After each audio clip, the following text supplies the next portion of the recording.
Guests, distinguished audience, dear friends of Venice Biennial. On behalf of Wiener Zeitung, I have the great honor to welcome you here on our first discussion of the series Opera Aperta.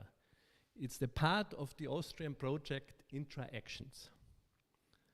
But first of all, I want to thank the initiator of the project, Ruth Matthäus Bär, for her endless creativity, for her innovative approach, and for her all-time effort. Thank you, Ruth.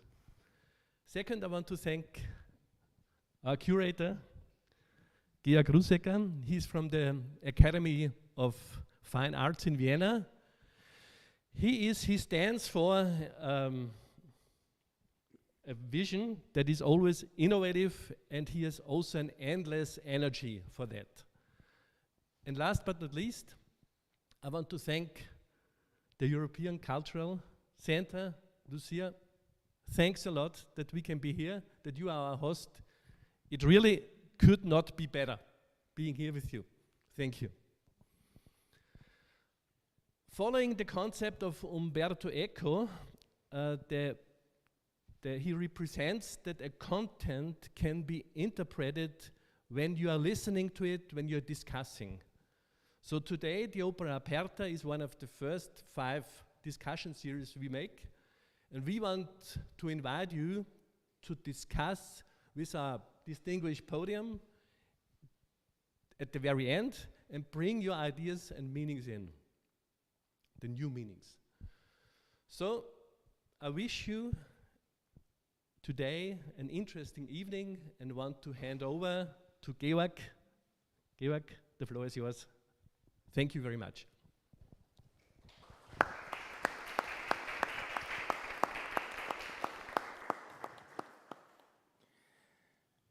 Thank you, Wolfgang. Yes, also hello from my side to the audience, to the guests here, and also to my dear panelists, which I want to introduce briefly in the beginning, and then we will jump into the topic of art, education, and democracy, which is maybe in these contemporary times even more to discuss as maybe 2 months before. We all know the situation of crisis in the world. We all know the situation of the Ukrainian people and the Russian war on that. So I think we are really here in the center of a very interesting, but also in a very dramatic discussion. So let's see how we can bring this to the point how art and education and democracy can work together here and to figure out some positions, what a contemporary, also a future role of the arts can play in the education and in grounding democracy. So I'm very happy to introduce our 3 panelists here, and I want to introduce them to you just briefly, and this will be followed by a small statement of all 3 of them, because I think it's a very important fact to understand what's the background of the people we have been sitting here. And I'm welcoming Ruth Matthäus Bär, which has been already introduced. She's an artist, scientist, social designer, full professor at the University of Applied Arts, Vienna. She's also the head of the Center for Didactics of Art and Interdisciplinary Education. She focuses in her work on artistic research, design research, interdisciplinary art and design education, humanity, climate change, well-being in the field of health. Hi. Thank you. I would also introduce to you Günther Ogris. He's managing partner and scientific director at the Sora Institute in Vienna, Austria. He graduated as social science methodologist at the University of Essex in 1996. He is doing research and publications on elections, on democracy and political culture. He's a member of the supervisory board of the NGO Südwind Globale Gerechtigkeit, Neustadt and the Diakonie Österreich. And last but not least, I'm happy to introduce to you Eva Maria Startler.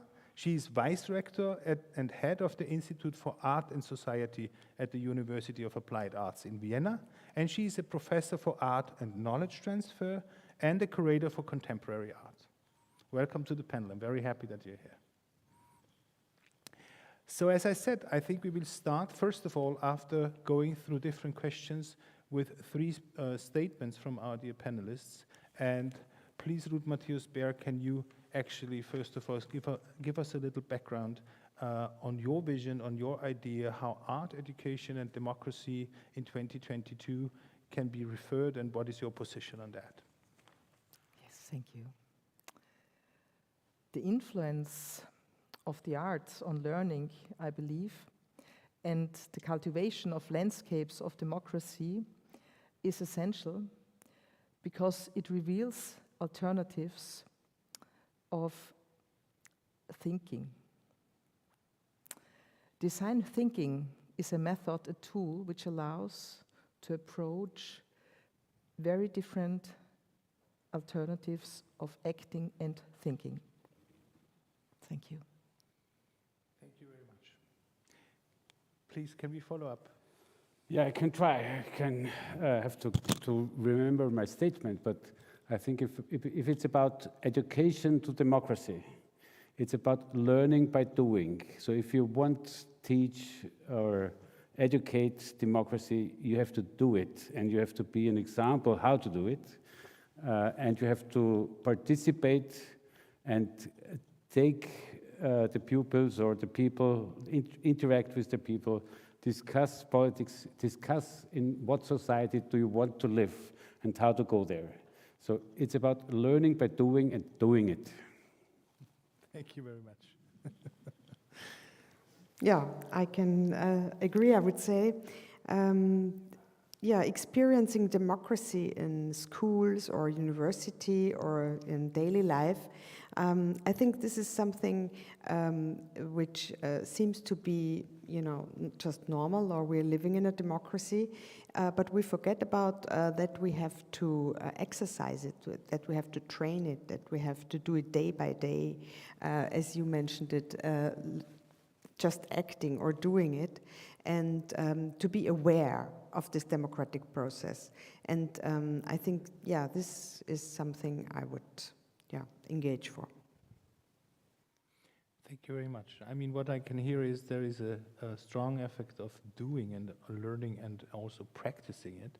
And we had several workshops in the last days where we also tried to engage people from the ECC, from the Personal Structures exhibition, but also people which are visiting at the moment the biannual. And there was somehow an understanding of that democracy has to be lived. It is a really doing thing. You can be educated, you can train it, but on the other hand, it has to be somehow create a certain moment of involvement. And maybe before we go into these questions, what is the historical understanding of that, maybe we can also find out a bit in one round.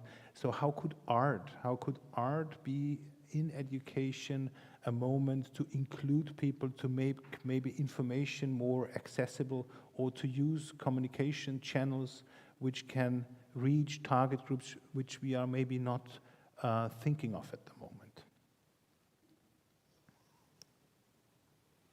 Whoever wants. Whoever wants. There's no order. Whoever wants. I believe it is very crucial that by doing arts, we steadily school ourselves to allow different approaches. I might show something from a workshop from yesterday.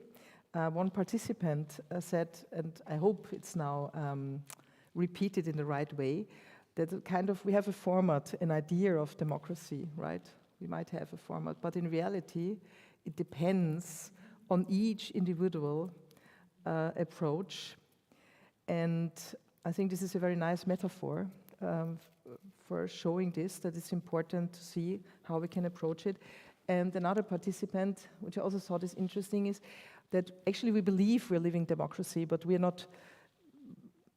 are actually building a new democracy right now. And actually, I also like this because we don't know how this democracy we're living on will look like. So we might focus on democracy by using steps going forward and sometimes also, unfortunately, backwards. But we start to design it, even participatory. We try to find new ways. We try to listen for the others. I think it's core important. We discussed also this morning in the open stage discussion that the participatory democracy is essential today, that we listen to the voices, and also quoting Dewey or also other educational philosophers, that it's very important to give people a voice who are not heard yet. So especially the citizens, you can say citizen science is also a new form of involving people, but this is kind of there are two little metaphors of how to involve people. It's quite nice because it looks like the social glue when you put that together, when you take that and then you see that this is like small tiny strings. Mm-hmm. Right. This is about interactions, yeah. Günter Ogritz, as a social scientist, how is it for you when you're thinking about, or when we are talking here about art education and democracy, and being here in Venice, which is at the moment maybe a very artistic city because there is so much art going on, and how is it for you with the glasses of a social scientist? What role would you give the art or the art education in this kind of development of society in a contemporary sense? For democracy, it's important that people can think about future, and that needs fantasy and creativity. And I think that's the most important impact of art education, to educate, to give creativity a space, and to give it a place and time and some honor to creativity, and practicing things, because it's very difficult to think about how future should be and how to go there. So creativity is the most important ability for politicians and for active people. That's the main thing, I think, for arts. It could also be showing a vision, but I wandered through the exhibitions today, and I've seen so many different things, and I didn't see the future. Yeah? I was somehow escaping all the problems of the world, looking into art, some sort of escapism, but which works fine for a day. But when I'm back home, I will see all the problems with the war, the social problems in the city, and so on. Yeah. So I don't see the direct combination between these arts here in these exhibitions and the people who try to change and make the world better. Make the world better, maybe Eva Maria Startler, you said communication and updates in communication to reach. You're from the field of knowledge transfer, so it's, I guess, pretty intensive work to, as well, bridging the gap between different disciplines and also between different communities of knowledge, I would call it. So how is it from your perspective? Where do you see the chance? What art can maybe bring in, what other disciplines don't see, or maybe how can they enrich an interdisciplinary setup? Mm-hmm. Yeah, I think what we maybe have to do is to differentiate also between art and communication, or what can we do, what can we learn in art classes? Is it making art, or is it seeing art, is discussing, is critical thinking, what Ruth mentioned before? I think there we have to make some differentiations.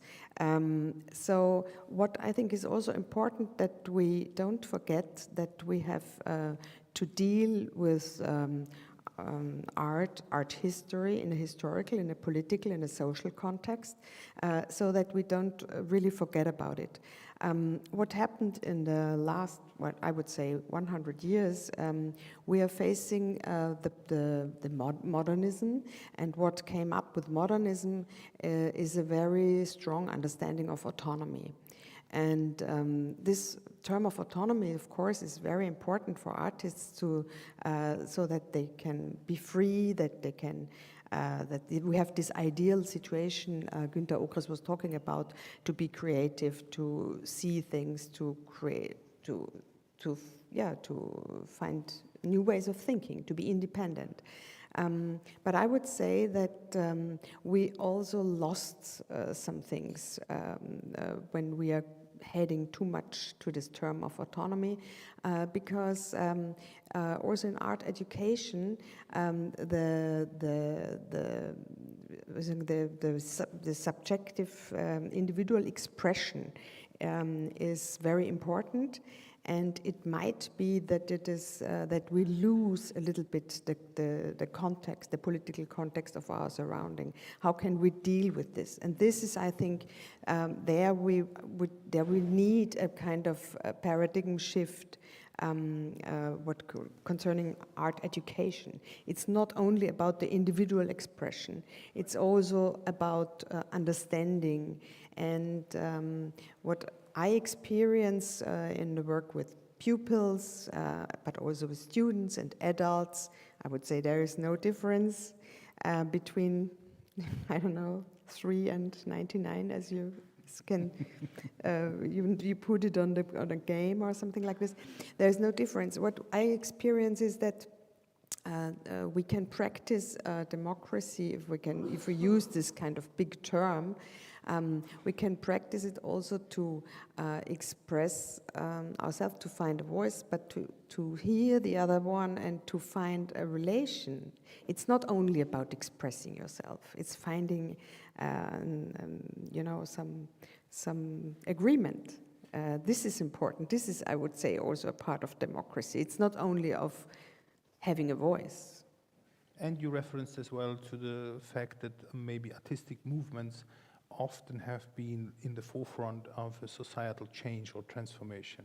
I mean, we can talk about utopian movements or also dystopian movement. I think this term of avant-garde, heavily used in art history, is actually telling that there has been maybe some artistic or cultural movement from a certain amount, a small group. Often artists have been involved, not just to illustrate something, also to kind of bring this movement forward, to give the symbol or the aesthetics to that. So when we look now into 2022, which is actually, as we're looking into the last 2 years, and especially in the last 2 months, what would you explain, or how could we explain in history, maybe if we are going out and taking the classes of a historian, what is the importance at the moment? What could be the avant-gardistic movement at the moment? Is it showing an utopian vision of a sustainable Earth, or is it the participatory moment which we are observing, including the global South into a lot of discussion, seeing the diversity of global cultures, so that it is not a European or Anglo-American driven system which is inhabitant. So it is including much more than just this idea of Central European history of art. So is there something, and this is to all of you, which you would point out where you see there is an urgency, especially if we are talking about sustainability, sustainable development goals, but also societal challenges, war, for example? If I may please. answer something, some thoughts. You were talking about that we would need something like creativity or arts, the impacts of arts, creativity. Dewey, for example, calls it imagination. And if we talk about imagination, we can say that art could be a prediction. So we say art is a seismograph of society. But if we see it as prediction, it's not so much a mirror, like we were discussing before. It looks like we're seeing something which does not show hope. And I think if we look more into prediction, we then have the chance that we can find different approaches of our world and how we want to face our world. And the important thing is the individual differences that people can make in schools or art schools, but also at medical schools. This morning I told a small story about a research, for example, that one figured out that at medical universities, the students at the beginning have a problem with empathy, and some professors started to teach them by showing them art historical work related to medicine. And then the students learned to discuss the different possibilities of viewing this picture. And it was a very constructivist approach. It was not like, this has to be like this, or you have to interpret it like that. They had to learn, the patients, to listen to the others. And this is crucial not only for empathy, which our world, I think, really needs at the moment, but also in a democratic way, because it's really the issue of democracy is listening to different points of views. With the avant-garde is sometimes for me difficult, because if we look at the history of the avant-gardes, very often they have been actually very, very strong and very autocratic, and actually not at all democratic, because they wanted to do something totally different. And with this, I think it's dangerous, because we did not expect to have war. It happened all of a sudden, and we are confronted with very strong feelings and situations right now. And I think, therefore, we have to discuss how important democracy is, how important medias are in democracy, that allow people to get information about what is happening, to allow people to confront the situation, to speak up loud and say what they think about belief. But if I can refer to this route, I think it's not art that has to be democratic, yeah? And it's not, art has its, needs its space, yeah? But dealing with it, or dealing with education, seeing things, discussing it, these are democratic processes, but not art itself.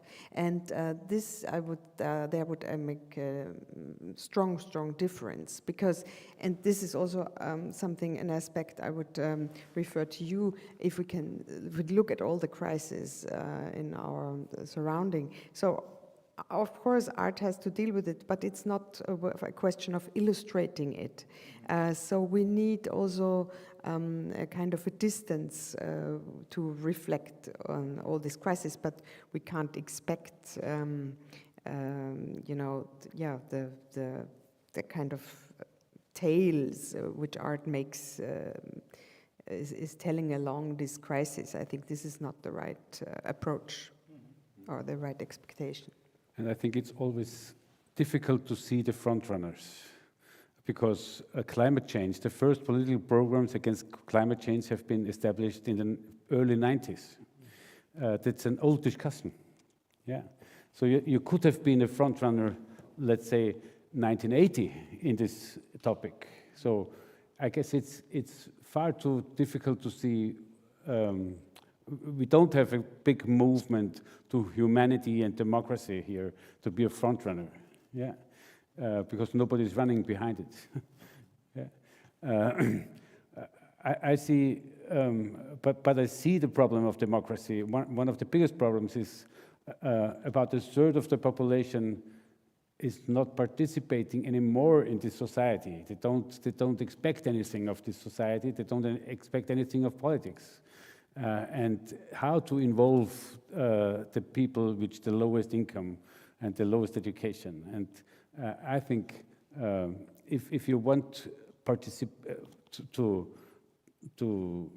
strengthen democracy, it's important to bring ideas, even with art, onto the streets, to the regions where the poorer people live, and discuss the ideas how to make this place a nicer place, this world where you live. Yeah, how to do it to make it a nicer place. What can we? How should it look like? How should it feel like? How should it smell? How should it taste? Yeah, there's so much place for arts in the public and with the people. So why not going there? Yeah, that would be my vision in the connection between art and democracy. I would totally underline that, what you said. But we can see, if we look at historical movements, you mentioned it, for instance, looking at the question of playgrounds. Yeah, playgrounds is a very important field, which is in the public space, and we did have a period between 1950 and 80, so to say, where we did have a lot of really great artists and architects who made playgrounds in cities and rural places, and they were really very on a very high level. Yeah, but then something happened in 1980.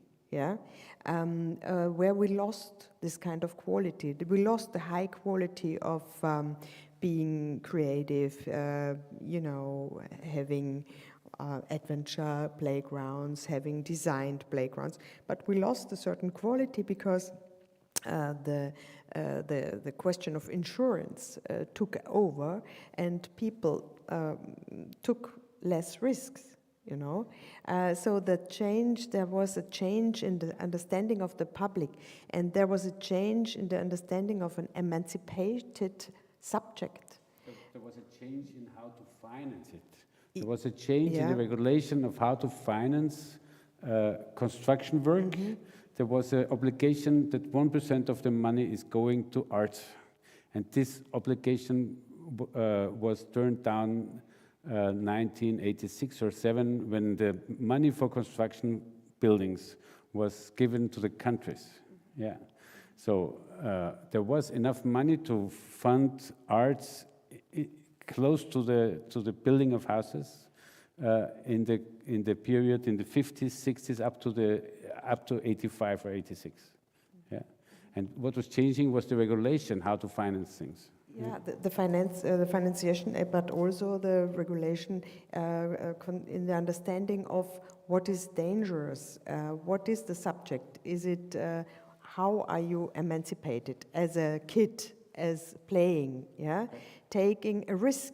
And this is so interesting that the playgrounds are not so experimental anymore because everybody's afraid that something happens, yeah. And now we have a backlash that in America they did they made some studies that the young people are not willing to take risks even in science, yeah, because they're not used to it. And so I want to refer to this because this means something for my understanding of democracy. Okay. What does it mean to participate, to be self-conscious? Yeah, to be mutig, courageous. Yeah, what does it mean to deal with this? And therefore, I would say a playground, an interesting playground, can do a lot of things. And so today we have kind of commercial playgrounds of really sad products standing around and all over the place. An interesting point you both brought up from a very different perspective is that there are regulations. There is a norm, maybe how a playground could be. I take this example, but there is also a decision maker who says we have to put 1%, as you mentioned, into the full project gross. And this 1% is covering an artistic approach. So it is a decision making which is in a democracy possible, but as we see, it is also developed and not always to the best. Because when we are talking about, again, to refer to the workshops, I mean, this was the clearest canon was that everybody said, we have to open up this system. As you mentioned, we have to open up that it's getting interesting again and not creating a fear. I don't want to touch that because maybe if I express myself too much, maybe it's not good for me. Or I have fear to be punished by somebody because then they will, I don't know, believe that I'm not with the system or something like that. So somehow I think it's an up and a downside of how regulations can maybe sometimes force something for good, but also create some stay put mentality, which means art is maybe too high for me. This is maybe something I cannot connect to that. Maybe it's something I don't understand. And this is what we heard a lot, that the arts maybe have to open to the society and get more in touch with people and groups which are not so much identified with this field. Ruud, you wanted to say something? I just wanted to add on an idea, actually talking about possibilities. So one teacher from the University of Applied Arts today, Pamela Barta. She made a workshop which was very much involving the topics I mentioned before, citizen science, and yes, I agree about, I'm meaning actually artistic practices or art practices that we can do. And her approach was actually to go around, to walk around in Venice and to have a look on different places where the most of the tourists run around and try to find things and spaces and give them with imagination and dreaming about what it could be. And it was quite interesting. In a very short time, we just had actually 20 minutes of time to walk around in Venice, to collect things, to find things, and then thinking about, okay, if we find special issues, actually, which are thrown down on the floor, or if what we can find, how could we reuse them in Venice in a different form for our society, in a way of a sustainability. And actually, it was a very fruitful discussion of possibilities of what could be done, like, and many people could participate in that. And yes, playgrounds have the problems of restrictions. On the other hand, we know restrictions, for example, from game design. So in gaming, restrictions allow us actually a lot of fun and also in creativity. If I reduce the possibility, for example, if we would have said, do these objects in whatever material you would like, you get different outcomes than if you restrict the material, for example, if you make certain restrictions. But I totally agree that we now have many playgrounds which just look the same and are not designed like they were, especially in the Netherlands, were very nice construction in between, or also actually I once did a workshop in Belgium where we started, okay, if we walk like it was between the wars or after the Second World War, if everything is broken down, what could we use as a playground? And then all of a sudden old ideas, the creativity is engaged, and you start to be curious how many people would go into a telephone box and you try to make a competition with passengers, or could you jump over the zebra without touching the black holes in between. So this is actually very interesting, and I think engaging people, especially young people or our youth, into developing through art practices different possibilities, for me, is a form of educating democracy. But I also believe it has to be lived. You cannot just teach people what you should do, and I think you mentioned it at the beginning, that democracy is something you have to live. And you have to be a role model, actually, or you have to try to do it as you believe in it. You want to say something? Yeah, maybe. Yeah. What I would like to say, because we were talking before about maybe art should change, or maybe institutions should change and be more open to the public. So I'm not so sure if this is the right direction. What I do think is that we have to, we have wonderful institutions, museums, and of course they have to reflect their work, of course, yes. But I do also think that pupils, civil persons, everybody has more and more to learn how to live with museums and institutions. And I think this is also important, not only that, because what I can observe is that exhibitions are getting more and more populistic, because they do think that they can, that you can reach the people or a bigger audience. And this is, I think, really a big mistake in thinking. So what we have to take the other way around.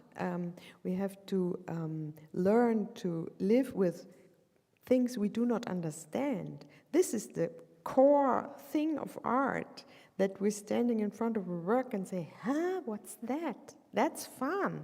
Yeah, and this is what we have to kind of mediate, the trust into not knowing, not understanding, for asking and getting involved. This is a value, I would say, and we always want to find solutions, and this is not the right way, I would say.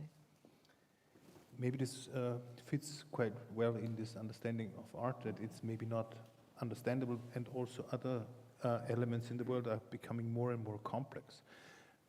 I think it's about curiosity, how to solve the problems. Yeah, that's not only being astonished that you see a problem and you can't solve it, but how is it going? This curiosity is driving, and democracy is about cooperation between different fields of work in our society, different fields of society, working together for a better future. That's democracy. Yeah, and art must be part of this cooperation. That's the main idea of democracy, that people are working together to build a better future, and art could be a part of this cooperation. Yeah, I would agree, but being curious has to be trained. You need a space where you can you can trust, yeah, to put a question, to put up a question. To put up questions is the most important thing.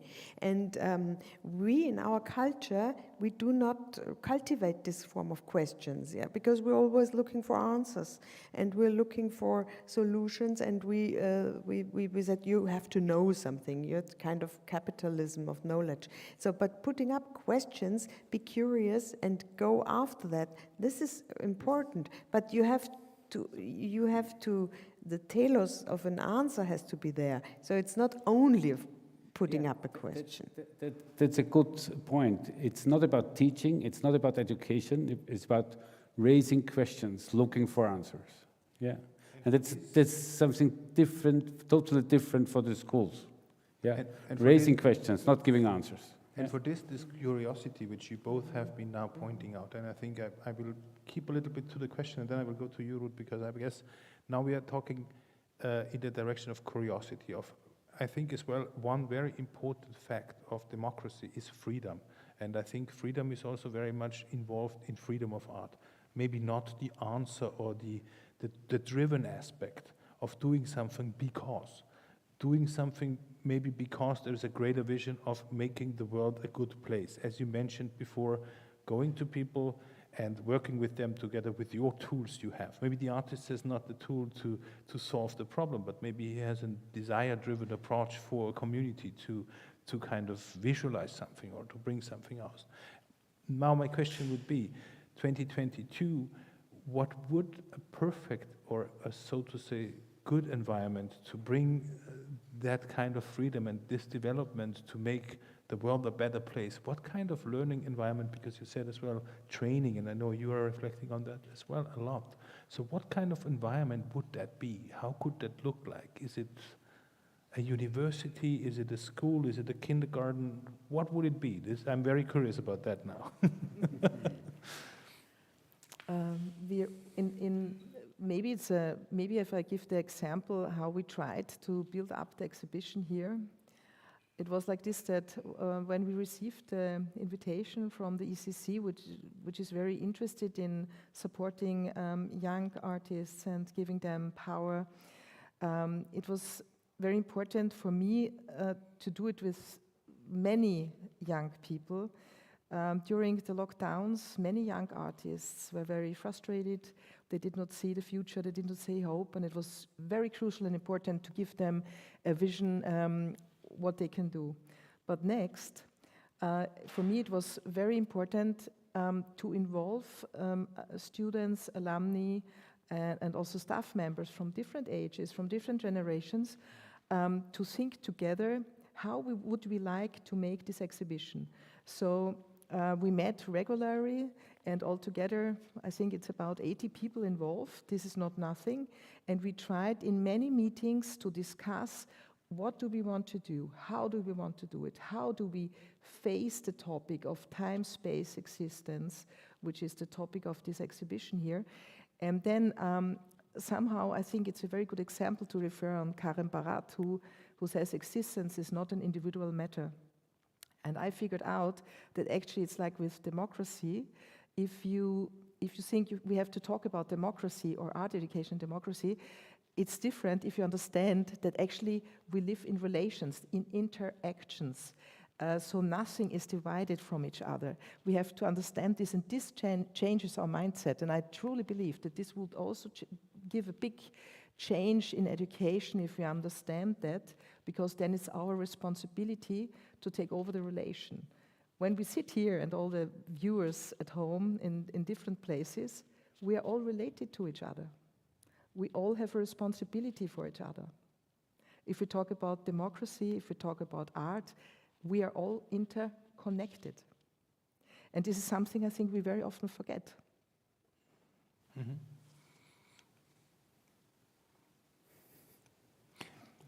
In what kind of environment are we interconnected? What was the question? What I would be really curious, is this a new approach of, because we have a very certain understanding of where this training and learning takes place. And I see out there's a big question mark about if these environments are too close, are too not interconnected enough, or maybe created in a certain understanding of language, in a certain understanding of vision, and because everybody has to make clear that my vision is comparable to another. And again, we are in this situation of making something better, or, yeah. If I can answer. I would say this question of concerning the environment is, we know this question since ever, I would say, because we need, we're living in architecture, we have, especially in Italy, we have a perfect knowledge of creating a plaza or, a court or whatever. So we do all have this knowledge, but it has to be, we have to practice it. We have to include it in our daily life, in our daily movements. And if you're talking about education, we of course do know since more than 100 years how teaching could work in a certain environment, but we still stick to Napoleon's idea of discipline, yeah? So we don't change, even if we know. And this is interesting, I would say, so that we are heading to in our societies, we are still heading to, I would say, I always explain it for myself in the way of capitalistic moment, yeah, that everybody is running his race and tries to get a lot of knowledge, and some don't, And if we would stick to the idea of living with another environment, so we have famous examples of school architecture, playgrounds, as I said, universities. We can stick to that, and we can experience that it makes a big difference how you can learn in a space, how you can deal with each other, discuss. What is your relation to public space? What is your relation to communities? What is your relation to a park, to a public park? What is your understanding of it? Are you just you don't take care and you put your trash everywhere, or do you create a sensibility for that? So I think there we have to go. We have to do this day by day, to live with this environment we already have, and we have, of course, to create new ones. But with the knowledge, I would say, is there. And Günther Obrist, because you mentioned it before, I mean, going to maybe, you said inclusion, and I think there are so many people excluded of this vision because they don't have the accessibility to this knowledge, or the knowledge is not in the right form to understand it. So how could an environment look like, from your point of view as well, to get more inclusiveness and understanding that you have also the feeling that you have a voice in this process, not just to be educated by somebody, so that you can also co-create within this vision of a better world? Yeah, so the first step is to forget about knowledge. You can't teach knowledge to get involved with the people who don't want your knowledge. Yeah? You have to look into common interests with these people. What are your common interests with them, and how to get on with them? I think there are two. If it's about inclusion, there are two big questions nowadays, urgent questions, and that's where art might be part of therapy. We have the problem with Ukrainian children and mothers with some sort of trauma coming here, like the young people from Afghanistan, which 60–70% of them have been traumatic experience. So we could involve with this work on their traumatic things, giving them space for creativity to cope with their experiences. And the other urgent question is about, we had this pandemic situation with all this fear and anxiety in our society. We had about 30% of people thinking about, 30% of young people thinking about suicide. Yeah, in just a year ago, in April 2021, when the lockdown was. So there is a lot of traumatic experience in our society, and there is some danger of exclusion, of regression to social distancing, not going to people, not meeting people, not cooperating with people, and we have to work on this. Yeah. And creativity is a good place to do it. Yeah. Mm-hmm. And also, if I may say, art. For example, there is a very interesting book. It's called Art as Medicine. So yes, there might be art therapy to support people, but you can also use art practices to support people. And I think this is very urgent nowadays. And I think art has so many possibilities to give and to show so many perspectives, because there is not one answer. There are many various answers, and I like very much the statement that you said that school is giving you answers, and actually it's also the second sentence is to questions that were never posed. And actually it would be so important to listen, for example, to the interests of children or the students. What kind of topics would you like to work upon? Or we could discuss this. Is this important, or should we have, like, there are also different models of thinking democracy, like Dewey, but also Chomsky, for example. They believe that you have to have an elite political group who starts to design a program and then empowers the people. Or there is also an approach, for example, very similar actually, if you remember the book of The Plague from Albert Camus, Maxine Green, she said at that time, or Camus stated that we could have stayed with the pestilence passively, or what happened actually is they started to go together and help themselves sanitarian. We hear this also now from Ukraine, that they meet each other, they try to help each other, they make first aid courses, what can we do? And this is something, I think, this empowers you, and I think involving art practices empowers people, young or elderly ones, to get the feeling, I can do something in this world. And then you can change something. Yeah. Mm-hmm.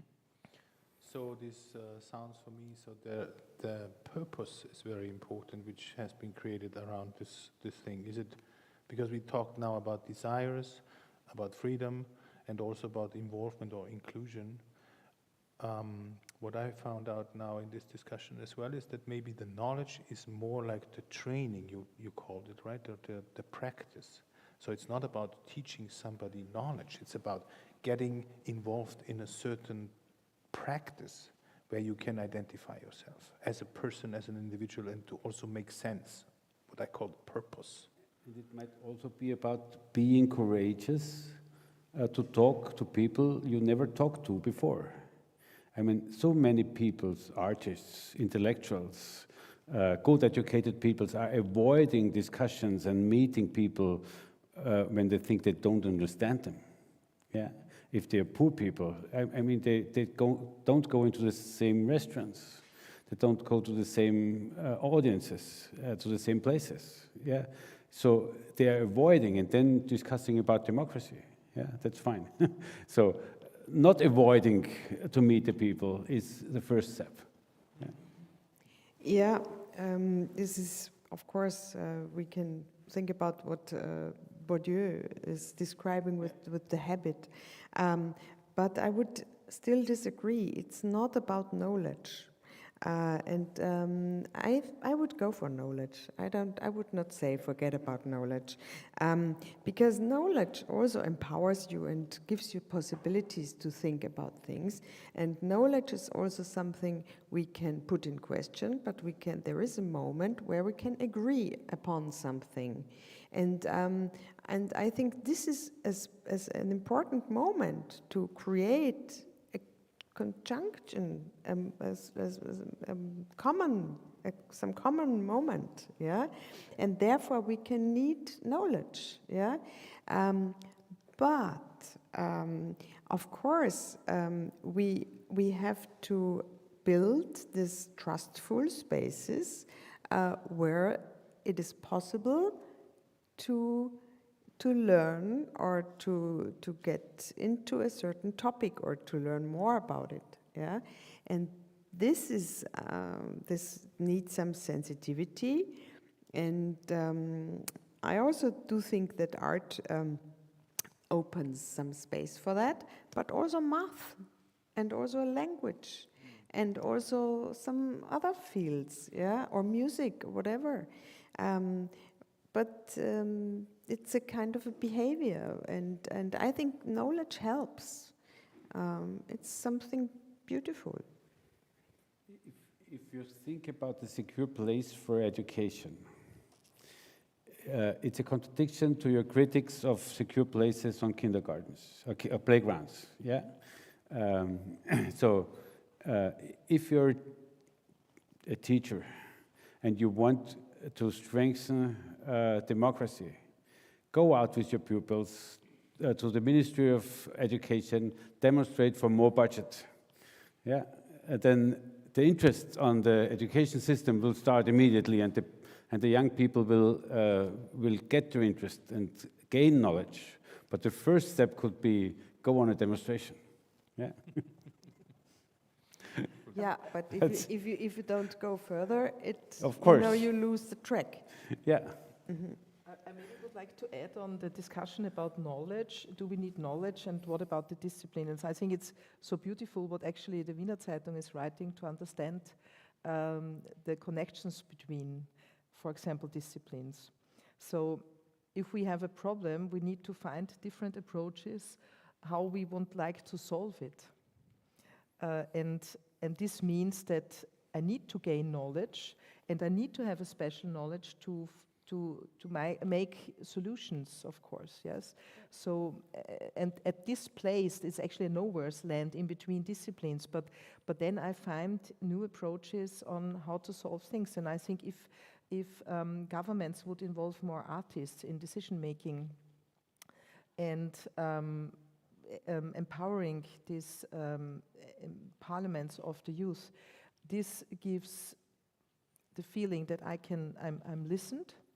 I learned something which I can apply, and I believe you need knowledge, because if I don't have the knowledge that what I should vote, you know, some countries where people don't know actually which party they should vote. So then, if I don't have knowledge, then I cannot decide the best for myself, and this is, I think, very crucial. But I think the knowledge was meant maybe different. The knowledge, we don't need the knowledge of like data and facts. It's more the connectedness. I think this is so interesting to understand how things are connected. To understand, we have to look back to history to understand what is happening now. And this connectedness is missing.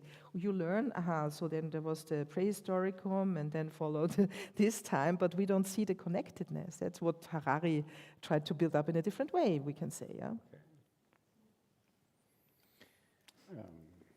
I think now we are going in a direction, I think you mentioned trustful spaces, and I think it's maybe the term knowledge is a bit, and maybe you can help us here on the panel, because there are so many different forms of knowledge, right? There is tactic knowledge, there is social knowledge. I mean, I would not say social knowledge itself is unimportant. It's a kind of good thing to have.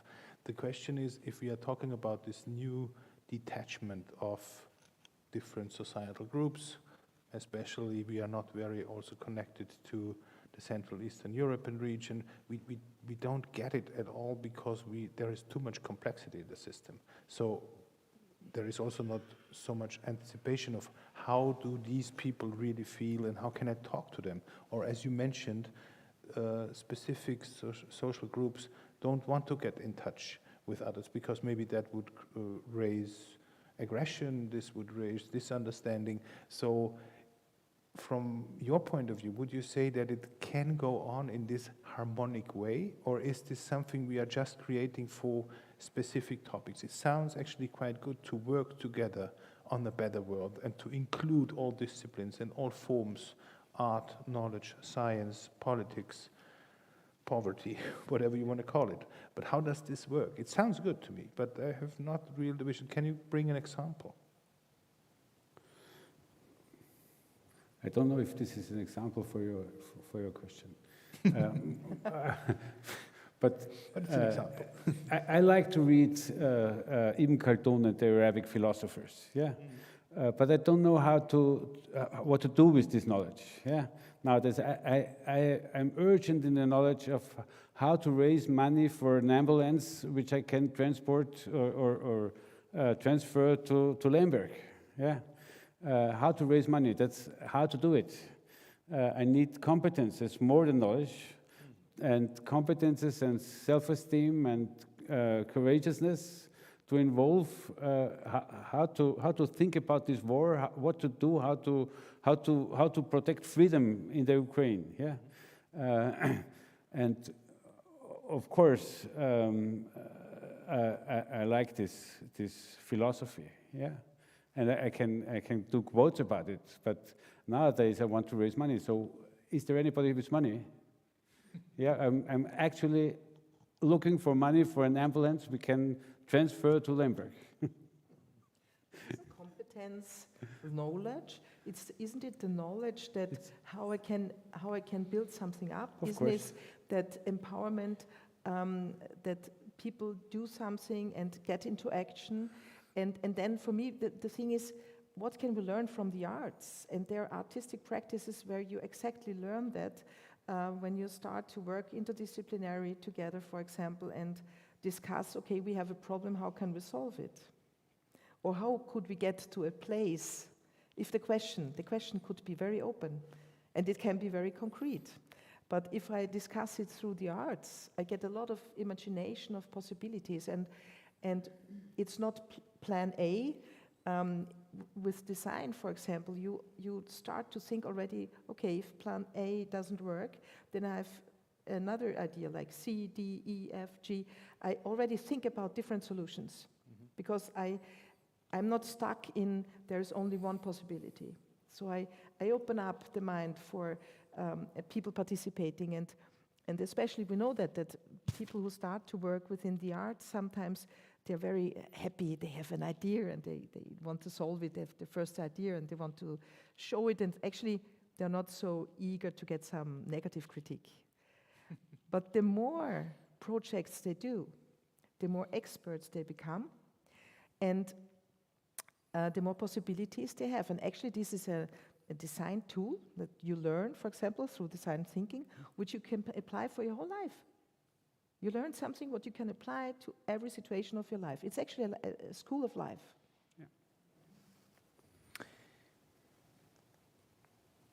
brought me a bit out of the concept because you talked about this urgency, and I think this urgency is something which puts a lot of pressure into the development of things. And we have seen that maybe over the last decades that we have, as you said, we know something, but we still don't do it. Especially if you look at our environment, the situation becomes more and more urgent. And the democratic system, on the other hand, is sometimes very slow because it's a lot of decision making, including a lot of voices, parties, maybe even different countries. So is there a chance that there could be something, what is called an innovation in this, or an update in this democratic understanding? I think this is also a reason why we are sitting here, because there is a belief that maybe combining different entities and different scenes could somehow open a new perspective how things can be dealt with. So in a way, also a kind of experiment on democracy, not destroying democracy, so trying to kind of develop it further within this urgency of what we are living in.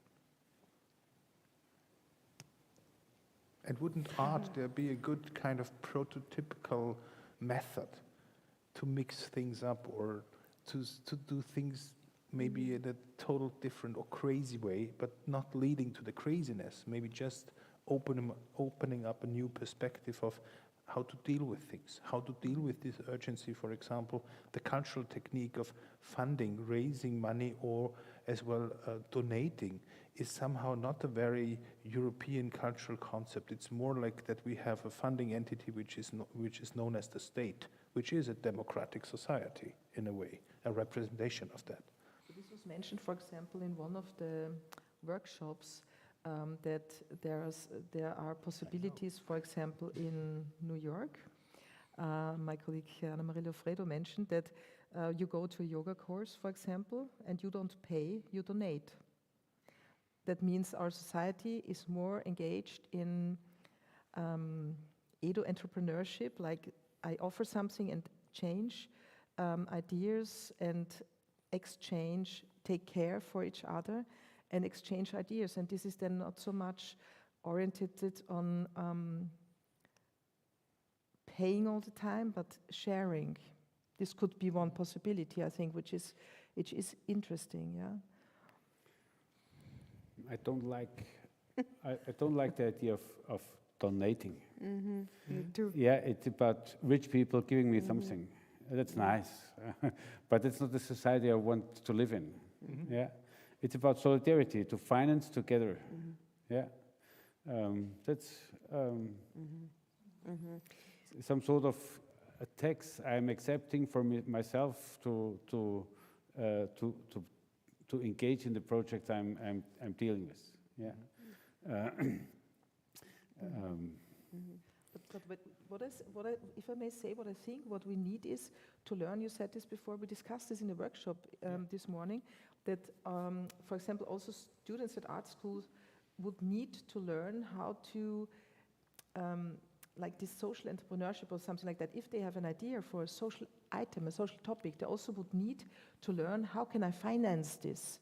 Because if they just have the idea, it's not enough. And then the project has to run itself. You have to learn how to make this management, this organization of a good project, a good social project, inspired by the arts or through art practice. I believe this, at least. I think it's important because many people don't know. They say, I do everything for free. Yeah. But still there's a difference in regulation. In the United States, you get all these donations and the funds from private people because there's a high tax on heritage. And you can avoid the tax if you're a donator, if you finance social things. But we don't have any tax on heritages in Austria. So there is no reason for the rich people to spend something on social affairs. But in the United States, they're forced to do it. To give their money to science or to arts or to social projects. That's different regulation. It's not only the idea of and the culture of, it's different regulation. So we are back in the regulation world Yes. where we started actually. So, and now it becomes not political, but it becomes policy. And I think this is something we avoid pretty much in the discussion about democracy, because democracy is not perfect. We can pretty much agree on that. Yeah. That this has to be updated in a way, because the idea of democracy which we are living, and if you are looking at the European system, how nations and especially some politicians are dealing with that kind of democracy, they also use it as a systematical approach. So my question was more, how can we kind of invite, where do you see possibilities to invite people which are not so close to this decision making, but still want to participate in this democratic movement? So to somehow bring fresh air into the system. I think we have to work to raise the value of democracy, to raise the value of institutions, and to teach how to participate in these institutions, to raise the awareness of the value of a public park. Yeah, if this is a nice park, somebody is taking care of it, you know, or a hospital or a street or whatever. So we do not have the awareness of these of the value of our society, which is formed by democratic processes. And this is something which is for many people so clear, so obvious, that they forget to talk about it, to think about it, to participate, that everybody, every pupil, everybody is taking part in it, and we don't know it, and we don't, and I think this is something we have to do in daily life, and then we have more fun, I would say. And I think there are two ways to do it. Yeah, the first way is have an idea and start an action, and then invite the others to go with you in this action. And the other idea is, it's even better, look for the actions which others are doing. The young people are active. So many young people are active. Just join their actions. Yeah, why not? It's so easy. Yeah, go there, go to demonstrations with them. Yeah, participate. There's so many political actions of young people. Just join them. Yeah. If we think about the system of democracy and what innovation it needs, I think for Europe, the most important idea is to make it European. If I take the example of Vienna, which I know best, we have about a third of the population, most of them coming from European countries, not participating in politics. So young people moving around Europe, yeah, and this mobility of young people is not, there's no construction for this in our nationalistic democracy. Yeah, there's a contradiction. We are Europeans, but we have nationalistic democratic systems for the inhabitants and people living there, and maybe for the people living in the foreign countries, they might vote, but the foreigners in the country, working in this country, and cleaning the streets, building the houses, taking care in the hospitals for the people, being doctors, being artists, doing something for this world, they are not allowed to vote. Yeah, that's a problem for democracy. It's not European enough. Yeah, and we have to make democracy European again, or not again. If you want to build up Europe, we have to make European democracy. Yeah. Transnational democracy, which Nida Rümelin quoted, right? So, this is the contradiction, is because the democracy started with the building of new national states. So this was actually the origin somehow, how they came into existence. And then the question is, how can we change this now with our global situation now, and could we manage some, I mean, a question to me was, for example, why do we have these national pavilions? Wouldn't it be much more interesting, for example, to have a topic and collaborate on this topic?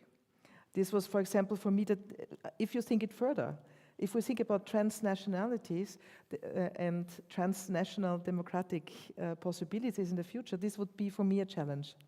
an interesting challenge. I agree. And I'm very glad that I didn't see nationalism in this exhibition, in these nationalistic pavilions. Yeah, that's fine. That you don't see nationalism there. Yeah, we have much too much nationalism in politics. So, and it's a good point that we don't have it in ours. Yeah. I want to use the opportunity now to open up our discussion, because we had a lot of different topics, a little bit to the audience that may maybe use the last minutes as well. And I want to ask if there are some specific questions about our discussion which you want to post now at our panelists. There is a microphone around, so if you want to say something, if you have a question, just raise your hand and you will receive the microphone, because it's a live stream, so we have to use it, because nobody can hear in the internet if you're not using the microphone.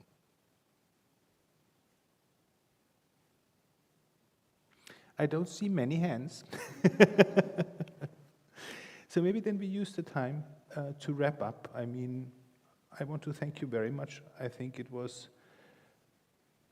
it shows how complex it is to talk about the combination of different things like art, education, and democracy, but it shows as well how urgent it is to kind of get people into this kind of movement and to show or to attract, to work with it, to proceed, to develop it further. From my point of view, and maybe I hope you can correct me, we didn't bring something highly innovative or new out here, but we put together a few things which I haven't seen from this point of view, what kind of roles could be taken, or which kind of communications could be leveraged, or which kind of knowledges could be connected, maybe to create something, and I like this term very much, to work collectively on this better world. And I think this is really something I'm taking out here, because I'm happy about that. Do you want to say something in for the end, something which is maybe we still didn't touch, and you think this is something I just wanted to bring out into this stream and into this audience? Because if not, I would love to close the panel. And I want to thank you very much for participating. Thank you very much. Thank you. Thank you.